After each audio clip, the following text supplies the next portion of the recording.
ازاي اعمل definition لحاجه من الحاجات اللي حواليا؟ خلي بالكم هنعمل definition مش description. definition يعني تعريف، لكن description يعني وصف. طبعا فهمنا الفرق بين الاتنين. definition يعني بعرف الحاجه، لكن description بوصفها. الديفينيشن بتكلم عن الحاجه، تعريفها ايه مفهومها، لكن الديفينيشن بتكلم عن الحاجه اللي متشافه.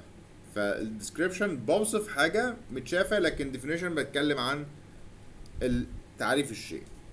توضيح ده للاصدقاء اللي ما شفناش مع بعض الفيديو بتاع الفرق بين الديفينيشن والديسكريبشن عشان نعرف نميز بين الاثنين. طيب انا عاوز اعمل definition للchair. In my room I can find some chair maybe. I would like to speak about my chair. لو انا هتكلم عن الكرسي بتاعي انا هعمل له definition مش description. هعرف الكرسي. What can I say in English? I can say it's a piece of furniture. It's a piece of furniture. The chair has 4 legs. The chair has 4 legs.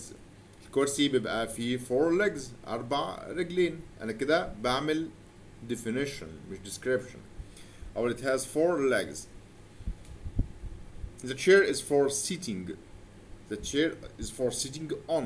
أنا كده عرفت الchair بجمل English sample. نبدأ نعمل الفكرة دي، الإنجليش بتاعنا هيختلف جدا. نحاول نعمل description و definition للحاجات اللي حوالينا في الإنجليش step by step. Not complicated phrase, very simple statement. Very simple statement. Let's try together. Let's try doing that. Let's try doing that.